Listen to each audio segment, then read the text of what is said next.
자, 반갑습니다. 네, 저는 국가대표 전문가고요.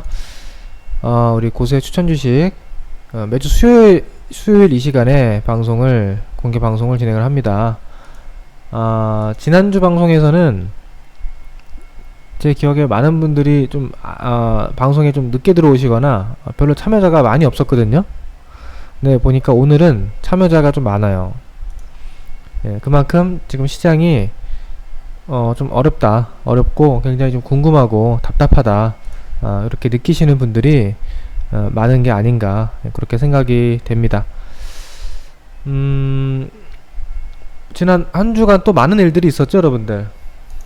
요즘에 뭐 아주 한 주 굵직한 사건들, 굵직한 이슈들이 계속 나옵니다.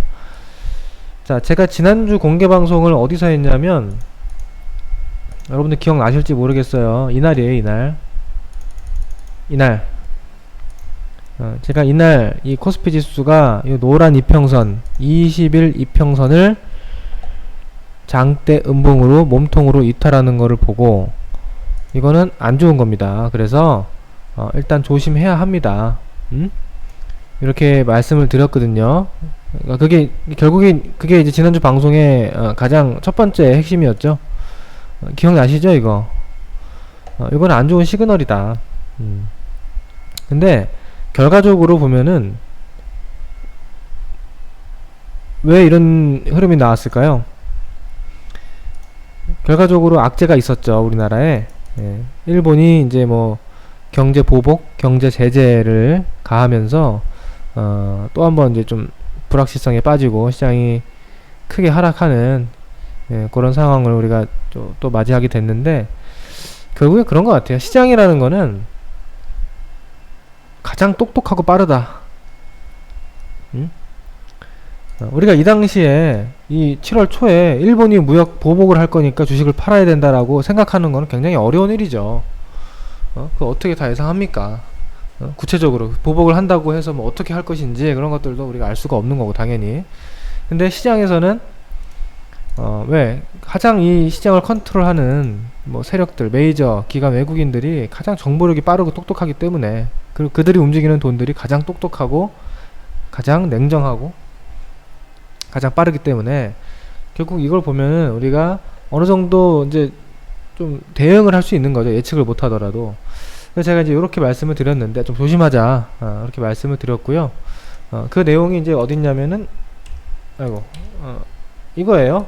지난주에 제가 했던 방송 내용이, 뭐 그 당시에 이제 미중 무역 전쟁이 일단 임시적으로 휴전이 돼서 증시가 좀 반등을 좀 보여주고 있는 상황이었는데, 글로벌 증시가 계속 반등을 하고 있었어요, 그 당시. 그죠? 그 당시에 미증시는 역사상 최고치를 갱신하고 있었고, 뭐 우리나라도 뭐 반등을 하고 있었는데 굉장히 약했죠. 이상하게 약해요. 전 세계에서 가장 약합니다, 우리나라가. 그런데 거기다가 또 빠지기 시작한다, 지난주 수요일쯤에. 그래서 그런 말씀을 드리면서 일단 리스크 관리 해야 된다. 이게 왜냐면 그 당시만 해도 일본 이런 무역 보복이 나올 거라는 걸 정확하게 알 수가 없었기 때문에, 왜 조심해야 되고 앞으로 이렇게 될 거다, 이런 거 제가 뭐 정확하게 예상은 못했어요. 그러나 일단 원칙상 리스크 관리 하는 게 좋다.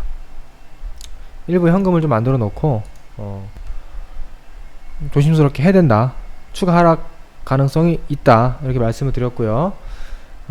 그런데 만약에 뭐 악재가 안 나올 수도 있는 거고, 그잖아요. 악재가 없이 돌릴 수도 있기 때문에, 우리나라가 해외 증시, 미국이 신고가인데도 많이 하락해 있는 이런 상황에서는 악재가 없다면 강하게 돌릴 수도 있는 거예요. 그래서 만약에 돌려치기 흐름이 나오면 그때는 이제 그동안 많이 빠진 만큼 반동도 클 수 있다.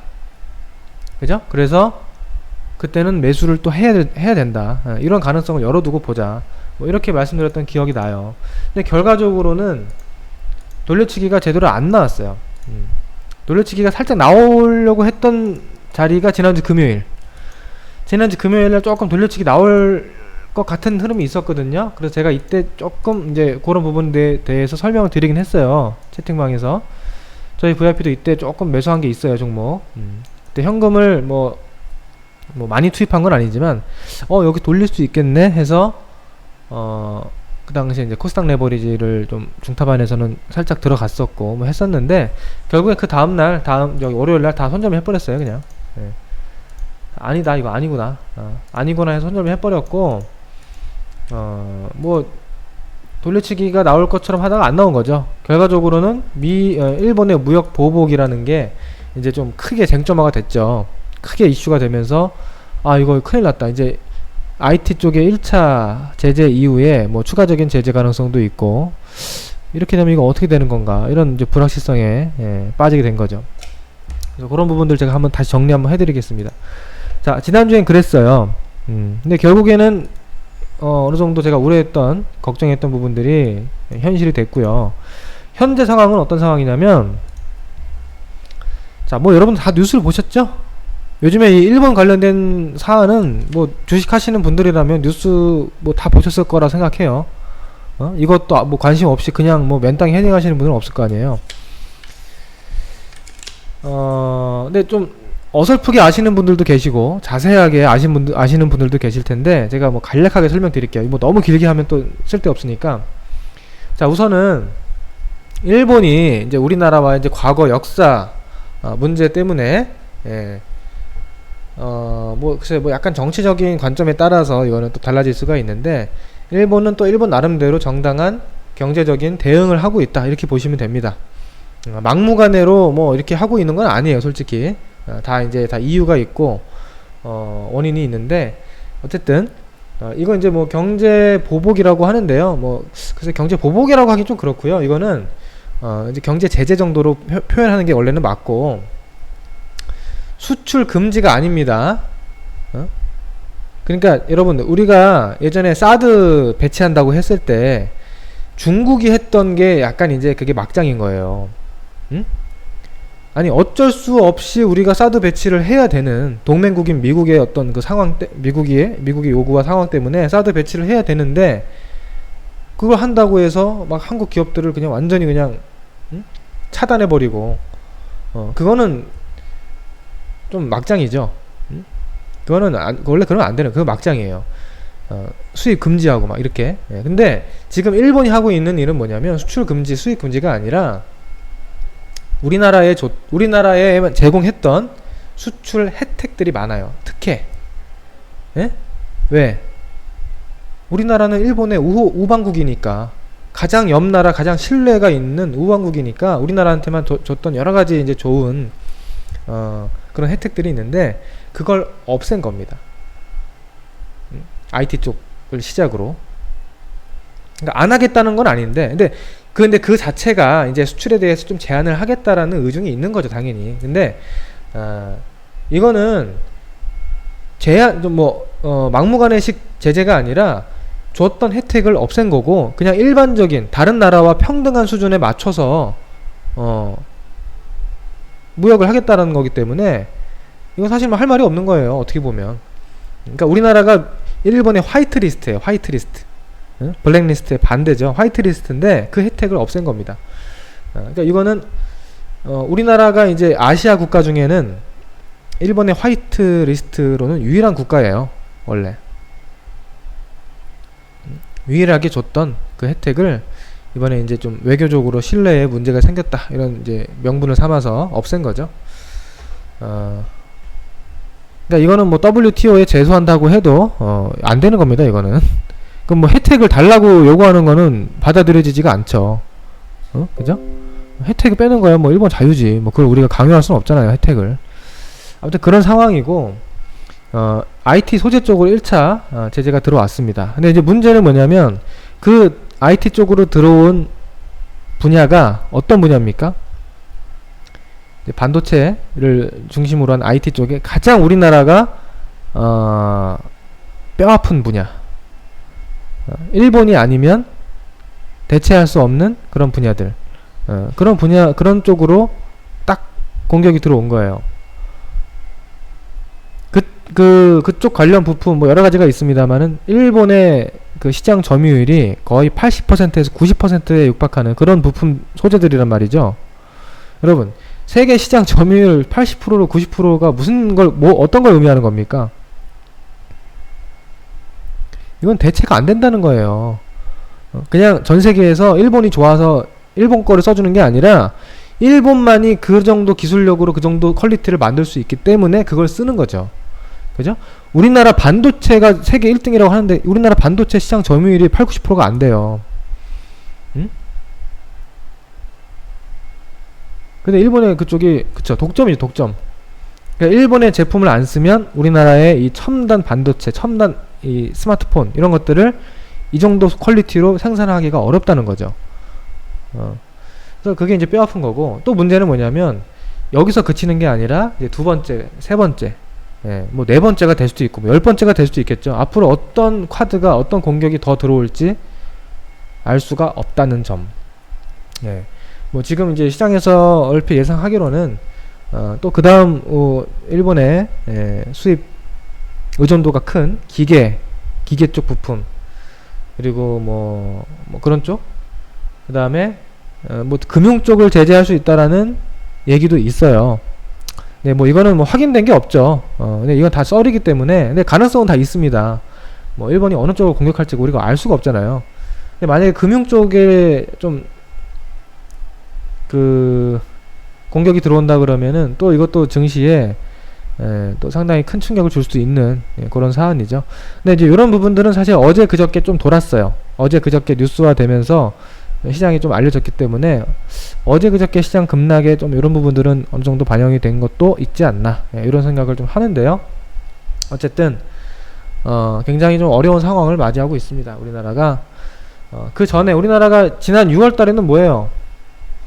6월 달에는 HLB가 하한가 가고 한미화품 또 막 급락하고, 그죠? 코오롱 생명과학 지금 완전히 또 골로 갔고, 코오롱 티슈진, 이 바이오 제약 때문에 상당히 고생을 했다고 한다면 7월 달에는 이제 일본 요게 이제 들어온 거고, 수출 금지가 아니라 특혜 취소다. 그리고 이런 설명 제가 방금 드린 거고요. 자, 근데 자, 중요한 건 뭐냐면, 여러분 이 일본과의 이 외교적인 문제 언제 끝날까요?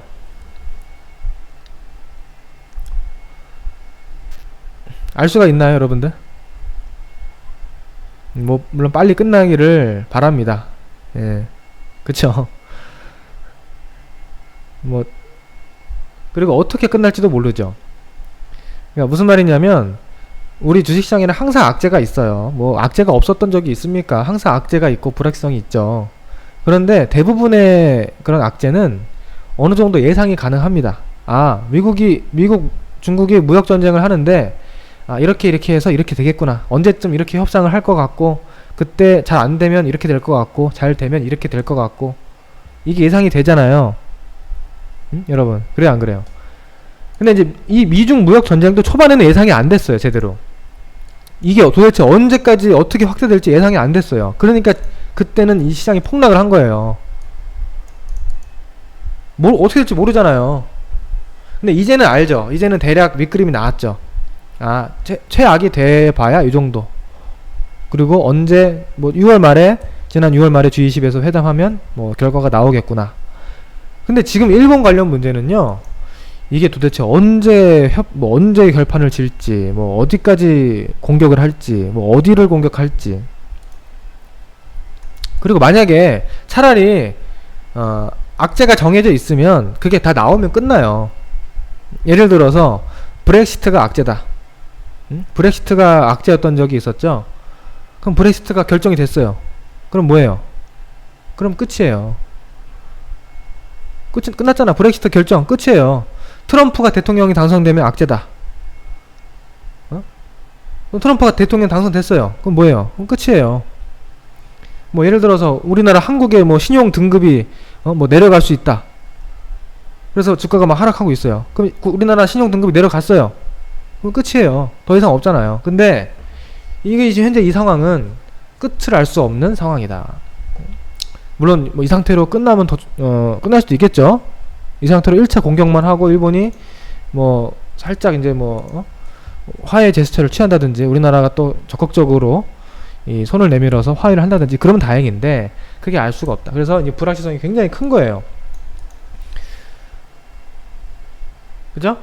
그래서 지금은 시장은 어떤 이슈적인 관점에서 봤을 때 뭐 바닥이다, 뭐 언제 갈 거다, 어디까지 빠질 거다, 이거는 솔직히 지금은 뭐 아무 의미 없는 예언입니다. 그거는 그냥 희망사항 아무 말이나 하는 거예요. 그냥 아시겠죠? 조금 뭐 답답하고 좀 그런 얘기일 수 있지만 현실입니다. 그리고 기술적으로 볼게. 차트에도 이게 정확하게 나와요.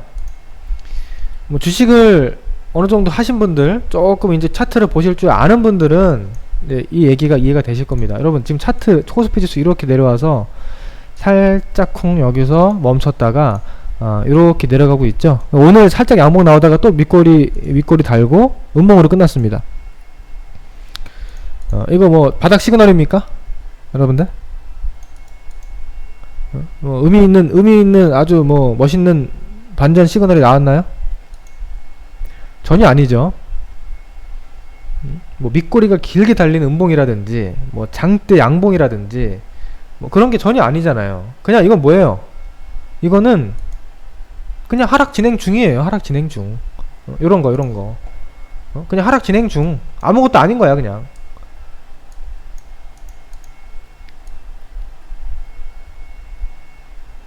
뭐 어디를 또 표현하면 이해하기 쉬울까요? 그냥 뭐 이런 흐름? 그냥 아무것도 아니야. 의미가 없어. 그래서 지금은 이슈로 봐도 그렇고 기술적으로 봐도 그렇고 그냥 더 밑을 열어두고 봐야 됩니다. 더 밑을 열어놔야 돼요. 그러니까 지난주에 저도 공개방송 하면서 좀 좋은 얘기, 희망적인 얘기를 좀 해드리고 싶은데 지난주에도 좀 안 좋게 전망을 해드렸고 이번주도 어쩔 수 없어요. 안 좋은 걸 어떡합니까? 그래서 물론 어디까지 빠질진 몰라요. 그런데 최소한 어제 오늘이 저점은 아닐 가능성이 매우 높습니다. 그래서 한 번을 더 빼든 두 번을 더 빼든 뭐 몇 번을 더 빼든 간에 추가 하락 가능성을 열어두시고요. 저희 이제 뭐 VIP 같은 경우는 현금이 엄청 많아요. 언제입니까? 월요일날요. 원래 현금이 많았는데 지난주 월요일날 여기 개파락해서 이제 고꾸라지기 시작할 때 요거 아니다. 여기서 돌릴 자리에서 돌리지 못하고 바로 고꾸라지는 거 확인하면서 저희가 현금 비중을 대폭 더 확대했습니다. 뭐 수익 실현 한 종목도 있지만 당연히 손절매 한 게 있죠. 어떻게 이런 장에서 수익만 내겠습니까? 그죠? 손절매를 해서라도 팔아야 되는 거예요. 지금 수익 내면 더 좋지만 손절매를 해서라도 판 종목도 있고요. 그렇게 해서 현금을 많이 만들었어요. 현금이 많은 바는 90%도 있고요. 현금 비중이 평균 지금 한 80, 70? 전체 자산의 7, 80% 이상, 최대 90% 현금입니다. 그 상태에서 지금 지켜보고 있는 거예요. 월요일도 지켜보고 어제도 지켜보고 오늘도 지켜보고 뭐 조금씩 단타는 하겠지만 거의 이제 지금은 움츠러들고 그냥 안 하는 거예요. 지금 매매를. 왜? 이제 기회가 온다 이거죠. 기다리면 결국 기회가 오는데 뭘 급하게 따라 붙어가지고 빨리 여기서 돌리기를 기다립니까? 그런 상황인데 글쎄요. 지금 좀 더 제가 디테일하게 말씀을 드릴게요. 이제는 제 예상. 이제 여기까지 제가 말씀드린 거는 그냥 팩트. 그냥 있는 그대로의 상황을 좀 설명을 드렸다고 한다면 이제부터는 제 좀 주관적인 뭐 예언이라고 하긴 좀 그렇고 제 주관적인 전망을 한번 말씀을 드려볼게요.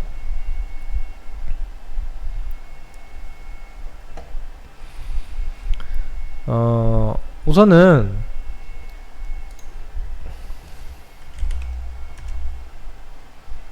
우리가 봐야 되는 게 항상 이제 수급이에요. 수급.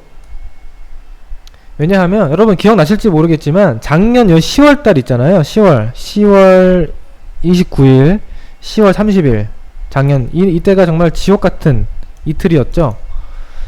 이때 기억나십니까 여러분들? 저는 기억이 납니다. 어떤 게 생생하게 기억나냐면요, 보통 이제 뭐 우리 어플 홈페이지 채팅방도 그렇고 제 이제 주변에 주식하는 지인들, 친구들 뭐 대화를 하잖아요, 항상. 근데 이때 10월 29일, 30일날 갑자기 이런 대화가 급증했어요. 어떤 대화냐? 저는 이제 다 팝니다. 저는 주식 다 팔았습니다. 또는 저는 주식 다 팔렸습니다. 나는 이제 주식 안 합니다. 이런 얘기가 엄청 많이 올라왔어요. 저 이틀 동안. 여기서는 그런 얘기가 별로 없었어요. 이런 데서는 아무리 빠져도 그런 얘기가 없어요. 별로. 뭐 힘들다 하겠지만, 근데 여기서는 다 팔았대. 그냥 주식. 나 안 한대, 주식. 진짜예요. 저는 그게 생생히 기억나요. 근데 왜 그러냐면, 여러분 이해가 안 되죠? 아니 여기까지 참았으면 여기 많이 빠졌을 때 참아야지 왜 그렇게 팔았을까? 그때 잘 기억 못 하시는 분들, 또는 최근에 주식 시작하시는 분들은 의아하실 수 있는데요.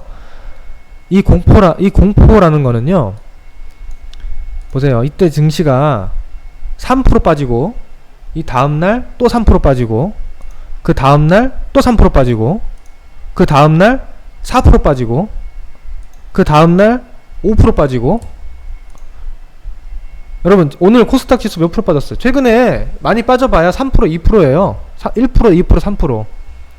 근데도 그렇게 힘든데, 여기서부터 2% 2% 2% 3% 2% 이게 누적되다가 여기서부터 3% 3% 4% 4% 3% 5% 이렇게 얻어맞는다는 거는요, 종목이 하루는 5% 빠지고, 다음날 6% 빠지고, 그 다음날 10% 빠지고, 그 다음날 10% 빠지고, 그 다음날 20% 빠지고, 이렇게 빠지는 거예요.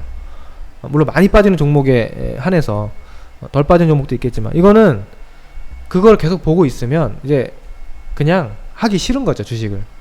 그 공포가 그게 달해가지고 저절로 매도를 할 수밖에 없거나, 또는 내가 매도하기 싫어도 내가 빚내서 주식을 산 사람, 신용을 빌려서 신용 매수로 주식을 산 사람, 버티고 싶어도 못 버팁니다. 증거금률이 떨어져서 증권사가 가져가 버려요, 돈을. 왜? 더 이상 손해보면 저기 빌려준 돈 못 받으니까. 그죠? 빌려준 돈은 받아가야 될 거 아니에요, 깡통 차기 전에. 그래서 여기서 신용이 반대매도, 손절매도가 엄청 나왔어요. 그리고 호재가 나왔나? 호재 안 나왔습니다. 그죠? 호재 안 나왔어요. 뉴스상 호재 없어. 그런데 기가 막히게도 증시가 이렇게 빵빵빵빵 올라가죠. 왜? 매도가 여기서, 매도 클라이막스라고 보통 얘기하는데요, 매도가 아주 폭발적으로 쏟아진 거예요, 그 단기간에. 그러면 더 이상 매도를 강하게 할 매도 물량이 없는 거죠. 주가가 계속 하락을 하려면 계속 더 낮게, 더 강하게, 더 많이 계속 누가 매도를 해야 되는데, 이게 매도 클라이막스가 쭉 쏟아지고 나면 어느 순간 매도 공백이 생깁니다. 그리고 저가 매수세가 갑자기 우위에 점하면서 확 올라가는 거예요. 이게 바로 수급 논리거든요. 호재 악재가 아니고. 근데 저는 지금 솔직히 그런 생각하고 있어요. 우리나라 이 신용잔고가요, 다시 이때 보세요. 이게 신용잔고예요, 신용잔고. 신용잔고가 이때 엄청 빠졌다가 지수가 또 이렇게 회복하고 어설프게 좀 올라오니까 또 정신 못 차리고 빚내서 주식 사고 신용으로 주식 산 사람들이 많습니다. 그래서 신용잔고가 다시 많아졌어요. 이거는 지금 코스피 코스닥 통합 신용잔고 그래프인데요, 코스닥만 볼 수가 없어요, 키움증권에서는. 근데 코스닥 신용잔고가 지금 또 역대 최고 수준까지 올라왔었죠, 얼마 전까지. 그러니까 빚내서 주식 사서 버티고 있는 사람이 굉장히 많다. 그 사람들이 지금 손해를 보고 버티고 있는 겁니다. 과연 이대로 증시가 바닥을 치고 돌릴 것인가? 쉽지 않다고 봅니다.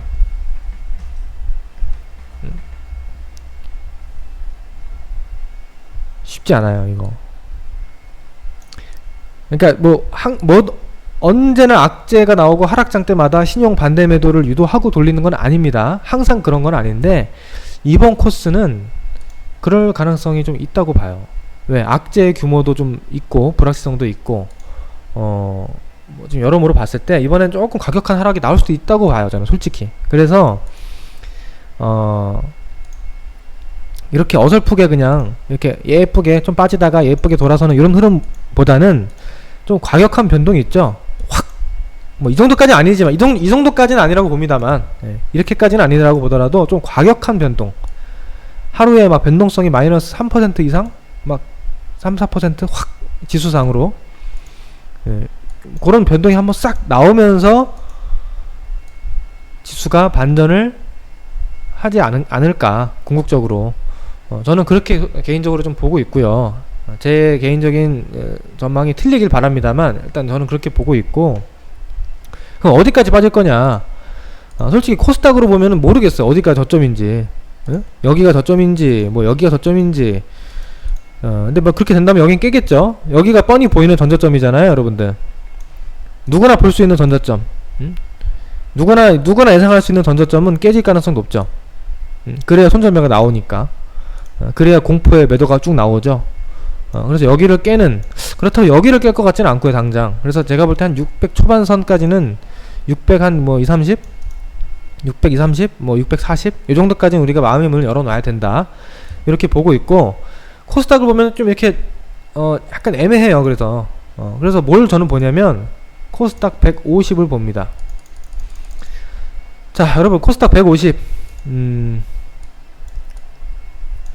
기억나시죠? 2017년도부터 2018년도 셀트리온, 신라젠, HLB 뭐 등등등등 해서 제약 바이오 열풍이 불어가지고 뭐 지수가 어마어마하게 갔습니다. 코스닥 지수가. 근데 그 코스닥 지수를 이끌었던 거는 코스닥 150이죠. 코스닥 150. 그러니까 코스닥에서 시가총액 상위이면서 대표성을 띠고 있는 150개 종목인데, 참 안타깝지만 그 코스닥 150의 대부분이 어딥니까? 제약 바이오예요. 시가총액 비중 상으로. 그러니까 상위권 종목에 바이오 종목이 굉장히 많이 포진되어 있죠. 그 종목들이 지금 하나둘씩 다 거품이 꺼지고 있어요. 신라젠도 맛이 갔고, 뭐 HLB 맛이 갔고, 코오롱 생명과학도 그렇고, 지금 뭐 네. 근데 지금 어느 자리까지 오냐면 안타깝게도 원위치에요. 원위치, 여러분들. 원위치. 여러분 여기 오면 원위치죠?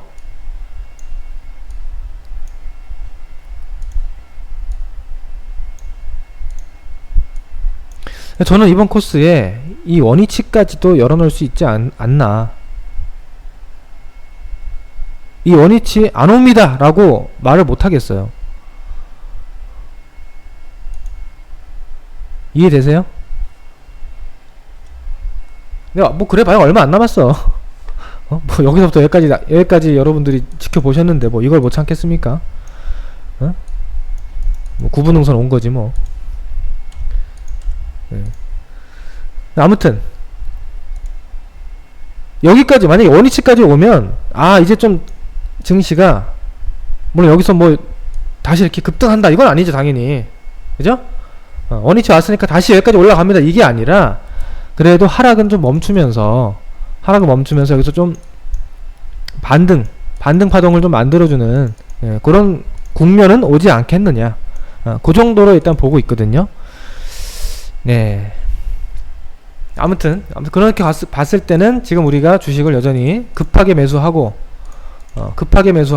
지금 저점 아니야? 지금 빨리 안 사면 날아가는 거 아니야? 이런 생각할 때는 전혀 아니다.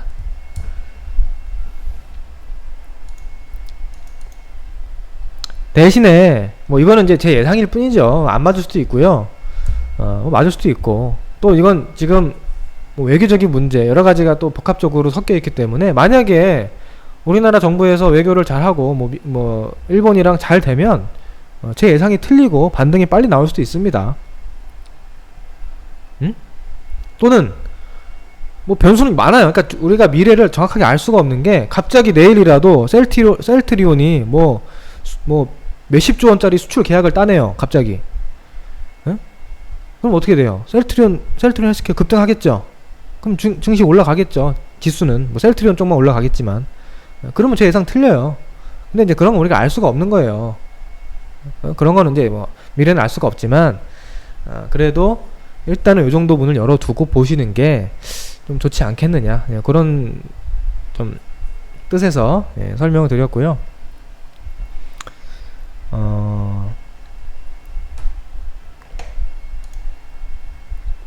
제가 뭐 특정 종목은 말씀 안 드릴게요. 종목으로 뭐 더 빠진다 이렇게 얘기하는 것도 굳이 하고 싶지 않네요. 또 그 종목 보유하고 계신 분들 계실 텐데 종목은 따로 보지 않겠습니다. 예. 자, 아무튼 지금은 그렇다. 아직 하락이 안 끝난 것 같다. 만약에 코스피 기준으로 본다면 어디까지 빠질까요? 글쎄요. 여기서 이렇게 돌아가려나 이렇게? 여러분 이게 쉬울까요? 제가 봤을 때는 좀 쉽지가 않아 보여 이게. 여기서부터 이제 이 이평선이 이렇게 내려오는 각도를 여기서 이렇게 얻어맞는 각도도 그렇고 좀 세거든요 이게. 여러분 이게 좀 하락이 이 첫 번째 하락 출발이 약한 편이 아니거든요. 그래서 이렇게 봤을 때는 뭐 이런 흐름 이런 그림보다는 조금 이렇게 좀 더 하락해서 더 고생 뭐 이렇게 빠지든 뭐 이렇게 빠지든 조금 더 고생하는 흐름이 나오지 않을까 조심스럽게 보고 있고 글쎄요 뭐 또 너무 극단적으로 비관적으로 말씀드리긴 좀 부담스럽네요. 또 희망적으로 최대한 희망적으로 말씀드리고 싶은데 네 어서 오십시오. 자 아무튼 오늘 하다 보니까 되게 방송이 되게 암울하네요.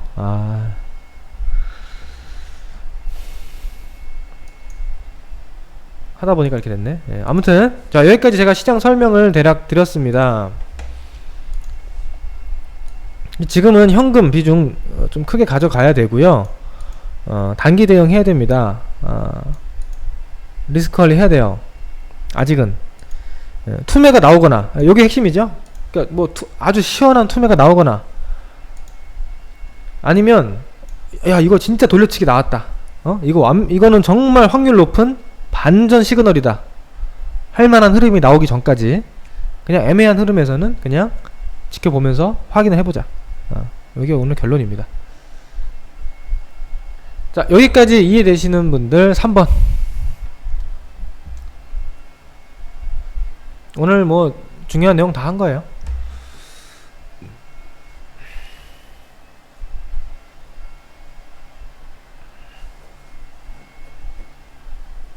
희망적인 얘기도 좀 해드려야겠네. 언제나 이 세상사 모든 일이라는 거는요 기회가 있으면 또 위기가 오는 거고요 위기가 오면 기회가 오는 거고. 네 좋습니다. 자 지금 제가 이제 한참 우리가 안 좋은 얘기 했고 더 빠질 수 있다 얘기 했는데 이게 이제 어떤 사람 생각으로는 야 큰일났다 이제 망했다 이렇게 느끼실 수가 있고요. 어떤 사람 생각으로는 야 드디어 기회가 오는구나 이렇게 느끼시는 분들도 있을 수 있어요. 이거는 사람의 생각의 차이인 거예요. 그죠? 네 알겠습니다. 녹화 바로 올려드릴게요. 증시가 많이 빠질 수 있다 이 얘기는 곧 우리가 준비만 잘하면 그 많이 빠진 상태에서 정말 절대절명의 절호의 기회를 잡을 수 있다라는 뜻입니다. 그리고 주가가 많이 빠지면 반등도 크게 나옵니다. 주가가 많이 빠지면 주가가 많이 빠지면 반등도 크게 나와요. 반등도 상승 추세가 아니더라도 그죠? 주가가 이렇게 많이 빠지잖아요. 그러면은 대세 상승장 안 와도 돼요. 이 반등만 해도 이게 몇 프로예요 도대체. 이 반등만 먹어도 되잖아요. 물론 우리가 그렇다고 최저점에서 딱 사가지고 최고점에서 딱 팔고 이런 거 힘들겠죠. 너무 그렇게까지 막 욕심을 내지 마시고 이렇게 안 하더라도 충분히 수익 낼 수 있는 기회가 이 중간에 그냥 이 중간에 올라타서 이 중간에 팔아도 수익이 많이 날 수 있다. 얼마나 좋아요. 그렇잖아요. 그런 장이 또 온다는 얘기입니다. 뭐 장이 계속 하락하겠습니까 설마? 우리나라 부도나고 전쟁 나지 않는 이상 이렇게 계속 하락할 일은 없거든요. 결국엔 끝이 와요. 그 끝을 제가 방금 말씀드렸던 이렇게 대응을 해서 기다리면 그 기회가 온다는 거죠. 저희는 그렇게 기회를 잡으려고 준비를 하고 있습니다. 근데 이제 문제는 뭐냐면 그냥 아무 준비도 없고 그냥 주식을 다 들고 아유 나는 모르겠다 손실이라서 못 팔겠다 이렇게 하고 그냥 다 들고서 뭐 요즘 속된 말로 존버라고 하죠. 존버. 존버하고 있으면 존나게 버티고 있으면 뭐 반등이 빨리 나오면 다행인데 잘못해서 큰 하락이 나오면 정말 낭패가 될 수 있습니다. 기회를 잡기는커녕 손실이 크게 발생해서 뭐 본전 회복되면 다행이고 회복이 안 될 수도 있고 그러신 분들이 이제 계실 수가 있어서 그게 문제인 거예요. 여러분 그걸 안 하려면 그렇게 안 하려면 결국엔 여러분들 뭘 해야 됩니까?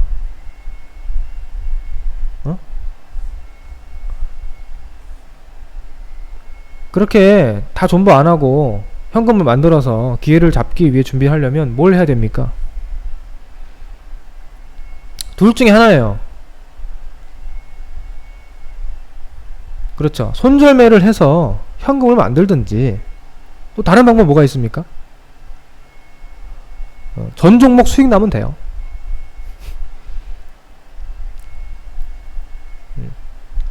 내가 매수한 종목이 다 수익 나면 그런 거 준비 안 해도 되죠. 그죠? 근데 두 번째 거는 가능합니까? 여러분들? 두 번째 거 가능해요? 그게 가능하다고 생각하는 사람들이 많더라고요. 저희 뭐 체험반도 진행하고 하지만 하락장에서 손절매 하면 물론 뭐 손절매 하면은 저희도 안타깝고 참 죄송하고 뭐 좋은 거 아니죠. 근데 야 뭐 이런 장에서 5% 손절매 6% 손절매 했다고 막 너무 막 그렇게 막 하시더라고요. 예? 야 이거 뭐 무서워서 매매하겠습니까? 손절매 하면 안 돼. 이런 장에서도 어떻게 해요 그거. 그러니까 제가 봤을 때는 이제 그러신 분들은 아직 주식 하신 지 얼마 안 된 거예요. 아주 햇병아리 아직 순수하고 순진하니까 이제 그런 걸 기대하고 뭐 주식 고수는 이런 장에서도 무조건 수익만 내길 낼 수도 있고 뭐 손실 안 나고 뭐 하락을 쏙쏙 다 피해가고 뭐 이렇게 할 수 있다라고 생각하시는데 그런 거는 없죠. 그런 게 있으면은 증권사가 떼돈 벌지. 그런 걸 그게 가능하면 증권사가 다 그렇게 할 거 아닙니까? 그럼 적자로 왜 봐요? 수익만 쏙쏙 내가지고 막 1년에 몇백 조씩 벌지 증권사가. 외국인도 손절매 하는 거고 지금 장은 제가 지난주에도 말씀드렸지만 기관도 힘들어요. 기관도 힘들고 외국인도 힘들고 누가 여기서 행복하겠습니까? 그죠? 여기서 누가 수익만 내겠어요. 당연히 손실도 보는 거지 이런 장에서는. 그래서 그걸 하려면 어느 정도 우리가 손절을 할 줄 알아야 되고 손실도 인정해야 됩니다. 아 내가 주식을 매매했는데 장이 이렇게 돌발 악재로 급락을 하니까 손실이 났구나. 그래도 좀 팔 거는 팔고 다음 매매를 준비해야 되겠구나. 리스크 관리 해야 되겠구나. 지금 손실 났지만 그래도 손실이 이 정도인 게 다행일 수도 있겠구나. 다음에 또 수익을 더 많이 내서 만회를 하면 되겠구나. 이렇게 생각을 좀 하셔야 됩니다.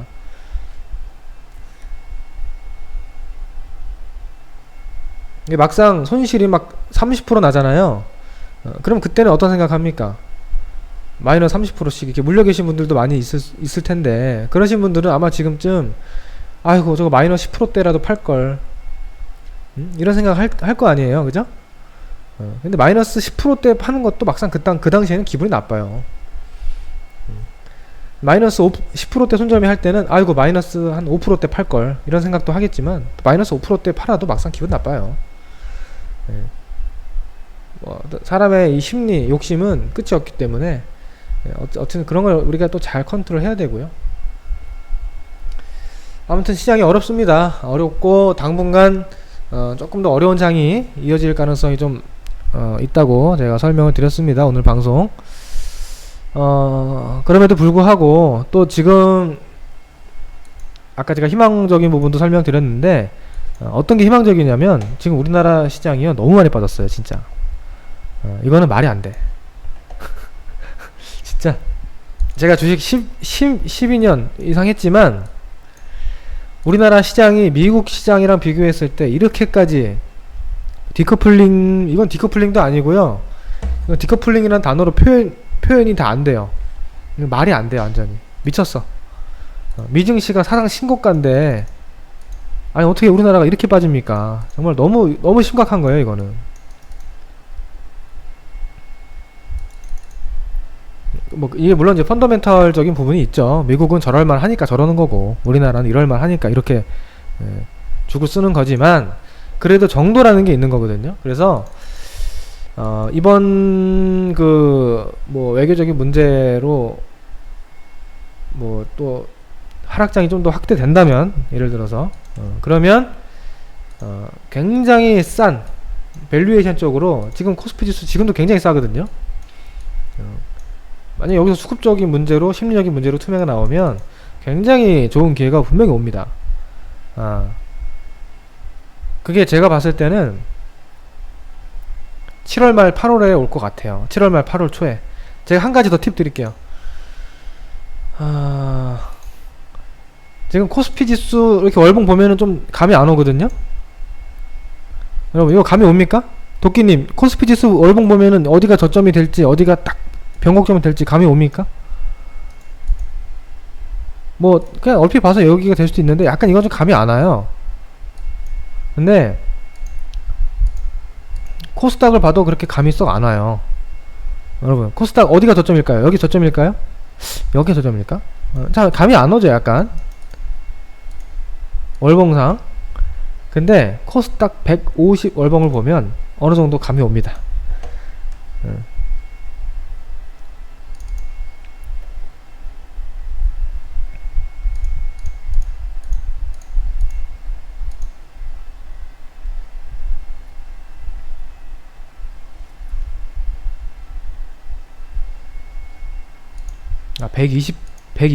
122평선이 여길 지나가는데 여기 안 나오네.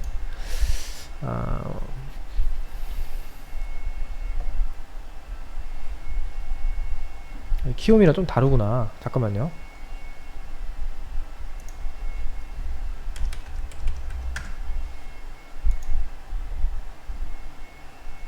자, 아무튼 이걸 월봉 보면요, 지금 코스닥 150 기준으로 이렇게 하락 1파, 2파, 세 번째 하락 파동이거든요. 좀 뭐 끼워 맞추자면, 제가 아까 이제 제자리를 말씀드렸던 게 이런 자리고, 원위치 오면은 바닥에 나오지 않겠느냐 봤는데, 지금 월봉상 어때요? 빵, 빵, 빵, 세 번째 음봉이 진행 중이죠? 월봉상 3음봉 크게 나오면 그 단기 바닥 나와요, 보통. 대한민국 골로 가지 않는 이상, 대한민국 완전 전쟁 나서 골로 가지 않는 이상, 월봉 3개 장대 음봉 나와서 투매 나오면 바닥 찍힙니다. 그래서 지금 코스닥 150을 월봉을 보잖아요. 그러면은 예상 시나리오가 대충 그려지는 게 뭐냐면, 이번 달 음봉이 더 커질 수가 있는 거죠. 월봉이 이만큼 더 커질 수가 있어요. 그러다가 밑거리가 달리고 이렇게, 밑거리가 달려서 이렇게 음봉 캔들이 마감이 될 수가 있고요. 다음 달 캔들은 이렇게 밑거리 달리면서 양봉이 이렇게 나올 수가 있겠죠. 그죠? 요런 그림, 글쎄요, 정확하게 모르겠지만, 아무튼 대략 요런 정도의 시나리오가 좀 나오지 않겠나. 그러니까 포인트는 제가 봤을 때는 7월 말에서 8월 초입니다. 도끼님, 이렇게 보니까 대충 그려지죠? 이렇게 될 수도 있겠구나. 그려지죠, 이게. 감이 오죠, 한마디로. 다른 좀 코스피 이런 거 봐서는 감이 좀 안 와요. 요거는 조금 감이 온다. 요게 제 개인적인 시나리오고요. 글쎄요, 제 예언이 어떻게 잘 맞을지 모르겠네요.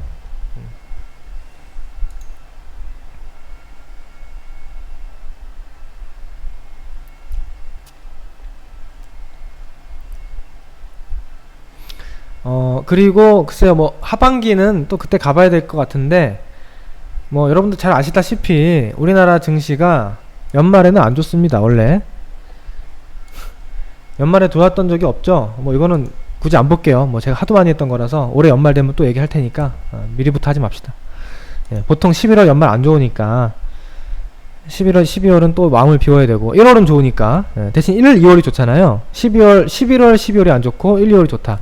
그러면은 8월이 좋을 수 있고 9월 좋을 수 있고 10월도 좀 좋을 수 있고 그러니까 지금 7월까지 고생하면 잘하면 8, 9, 10월 3개월 정도 숨통 트이는 장 올 수 있어요. 최대 3개월 뭐 좀 시원치 않으면 뭐 8월, 9월 2달 정도라도 뭐 반등이 나와도 또 어떻게 얼마나 강한 반등이 나올지는 또 봐야 되니까 아무튼 그 정도 시나리오 보시면 그래도 대략 여러분들이 밑그림 그리는 데는 조금 도움이 되지 않을까 싶고요. 실제 이제 상황은 또 봐야죠.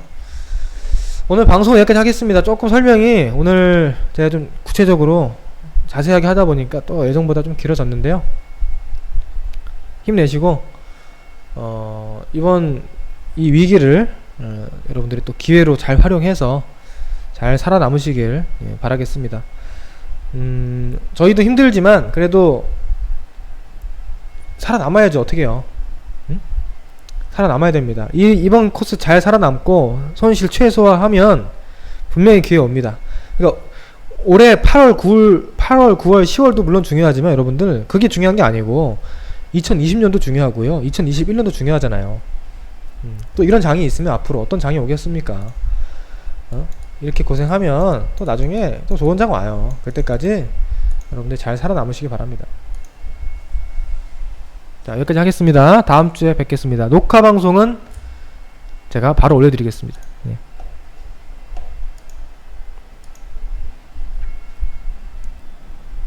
다들 인사들 나누시고 헤어지겠습니다. 그리고 종목 상담은 지금 뭐 채팅방에서도 그렇고 우리 방송에서도 그렇고 종목 상담 못해요.